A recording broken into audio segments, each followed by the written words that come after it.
What's going on? So today we're going to be talking about all of the different ways that somebody can go about investing in real estate. What I've found through my 8+ years as a full-time real estate investor is that the average person only knows 1, 2, maybe 3 different ways of investing in real estate, and you would be shocked to hear about all of the other ways that exist out there.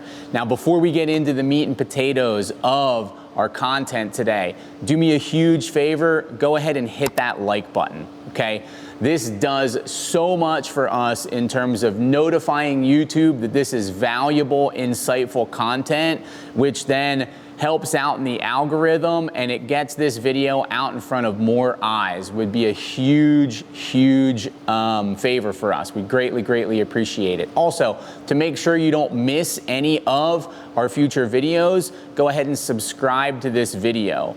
Every single thing, or subscribe to this channel, excuse me, every single one of the videos that we put out is designed to make you a better investor, a better real estate investor, and ultimately help you get one step closer to the ultimate goal of financial freedom. So it was financial freedom that really interested me and brought me into real estate from the get-go, okay? Now, like most people, I was coming into real estate thinking of one of 2 different ways to invest in real estate. Fixing and flipping houses like we see on HGTV all the time, right? And then buying single family houses and holding them and renting them out to people, okay? What I came to learn from being in real estate as a full-time real estate investor for the past 8 years is that that is only the tip of the iceberg, okay? So we're gonna rattle off some of the different strategies or niches that exist within within real estate investing. So from the single family side, we have fix and flips, we have rentals, okay? We talked about those already. Now, the rentals, we can actually do a variety of different ways. We can have a traditional rental, which is now known as long-term rental. We can also do short-term rental, which is the equivalent of your Airbnb or your VRBO, okay? Now, the way that you analyze those 2 types of deals are completely different, okay? So within the single family rental kind of niche, you have traditional, and then you also have your short-term rentals. There also now is a thing known as house hacking. House hacking is a way for somebody to go and buy a house, rent out the rooms, okay? Let's say they buy a 3-bedroom house. They may rent out the 2nd and the 3rd bedrooms to friends, family, people they meet on Craigslist or Facebook Marketplace or whatever, right? And they wind up, the people living in those rooms essentially pay off their mortgage. I actually did this with a buddy of mine from college that I went to Penn State with. He had bought a house in the greater Philadelphia area. I had recently moved back to the Philadelphia area from Chicago. I needed a place to stay. I wasn't really ready to sign a lease or to buy something, and so I just moved in to my buddy John's house, and boom, I was renting a room out from John. Well, guess what? John's mortgage payment was partially covered by the rent that I was paying him, right? That is a perfect example of house hacking, okay? Now, there is also an entire niche, again, within real estate known as creative finance.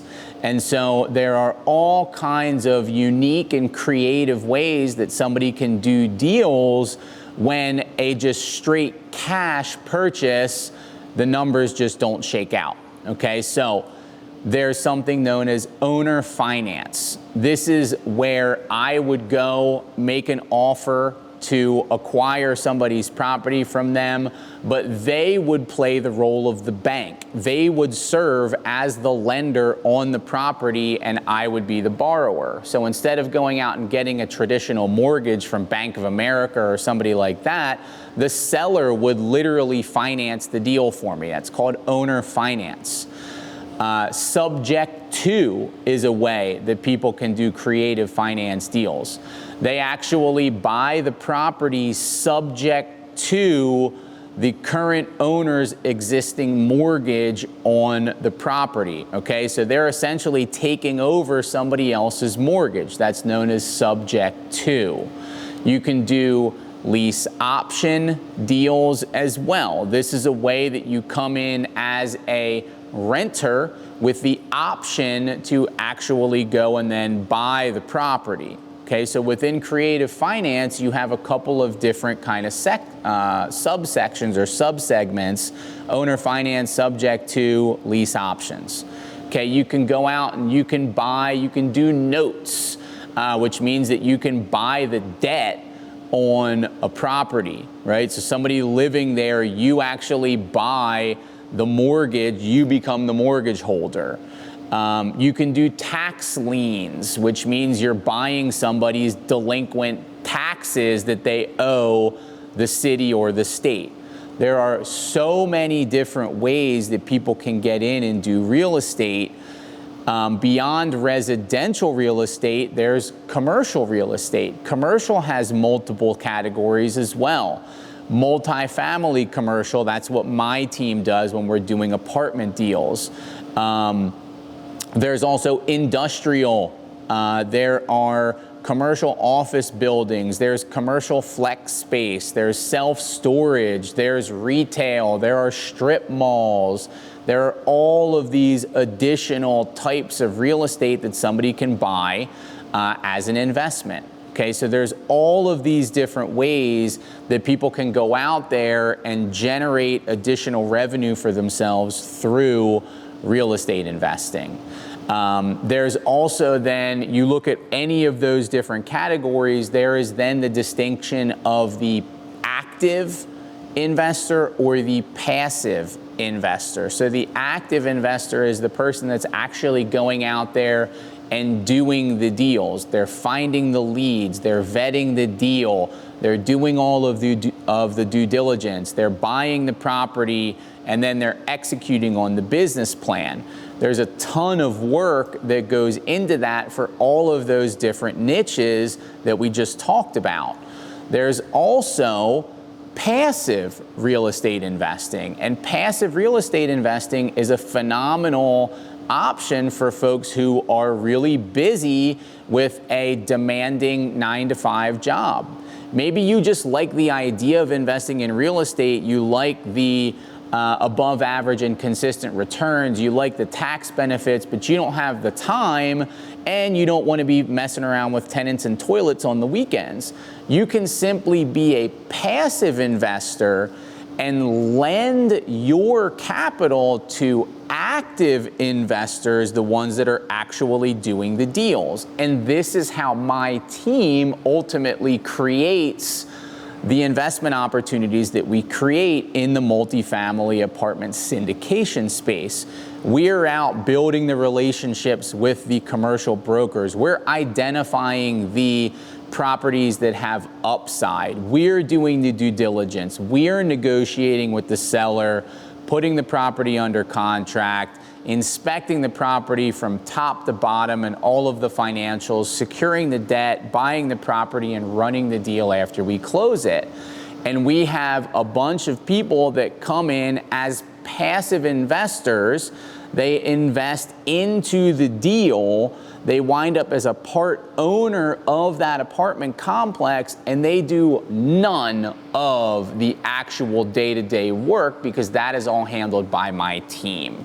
So if you are somebody who is sitting there in your seat, on your phone, whatever, thinking about getting into real estate, understand there's a lot of different niches that you can explore within real estate. All of them are good, okay? They all work. Otherwise, people wouldn't be doing every single one of them, right? They all have their ins and outs, their pros and their cons. Understand that there's all of those different niches you would need to choose from, and you would also need to decide if you want to be active or passive, okay? I'm a firm believer that you can be successful in real estate in any single one of those verticals as an active or a passive investor, but it's your beliefs, it's your wants, it's your end goals and your current scenario that is really ultimately going to dictate which of those paths make the most sense for you. If you need any help, you want to talk to somebody about what your situation is, what you're looking to do, what your objectives are within real estate investing, reach out. I'm always available. You can find me on my Instagram. You can shoot me, slide up into my DMs through my Instagram. I am at realestateadam7, and I wish you nothing but success.